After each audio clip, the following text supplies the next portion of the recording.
ಹಿಜಾಬ್ ಅದು ವಾಪಸ್ ತಗೊಂಡ್ಬಿಡ್ತೀವಿ. ಏನ್ ಹಿಜಾಬ್ ಇಲ್ಲ ಈಗ. ನೋ ಹಿಜಾಬ್, ಹಿಜಾಬ್ ಹಾಕೊಂಡು ಹೋಗ್ಬೋದು ಈಗ. ಗೊತ್ತಾಯ್ತಾ?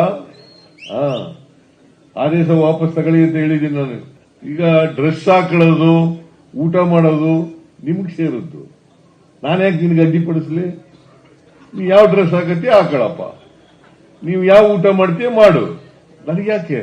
ನಾನು ಊಟ ಮಾಡೋದು ನಾ ಮಾಡ್ತೀನಿ, ನೀವು ಊಟ ಮಾಡೋದು ನೀವ್ ಮಾಡ್ತೀಯ. ಅದು ನಿನ್ನ ಹಕ್ಕು, ನನ್ನ ವೆರಿ ಸಿಂಪಲ್, ವೆರಿ ಸಿಂಪಲ್. ಹಿಜಾಬ್ನ ಅವಕಾಶ ಕೊಡ್ತೇವೆ ಅಂತ ಹೇಳ್ತೀರಿ, ಮತ್ತೊಂದು ಕಡೆ ಗುಲ್ಬರ್ಗದಲ್ಲಿ ಹಿಂದೂ ಹೆಣ್ಣು ಮಕ್ಕಳಿಗೆ ತಾಳೆನ ತೆಗೆಸ್ತೀರಿ, ಕಾಲುಂಗ್ರವನ್ನ ತೆಗೆಸ್ತೀರಿ. What is your intention? ನಿಮ್ಮ ಉದ್ದೇಶ ಏನಾಗದ್ರೆ?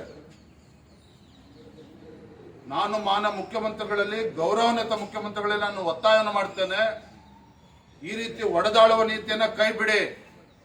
ನೀವು ರಾಜ್ಯದ ಮುಖ್ಯಮಂತ್ರಿಗಳು ಇರ್ತಕ್ಕಂಥದ್ದು 6.5 ಕೋಟಿ ಕನ್ನಡಿಗರಿಗೆ ರಾಜ್ಯದ ಮುಖ್ಯಮಂತ್ರಿಗಳು, ಯಾವುದೇ ಒಂದು ಧರ್ಮಕ್ಕೆ ಒಂದು ಸಮಾಜಕ್ಕಲ್ಲ.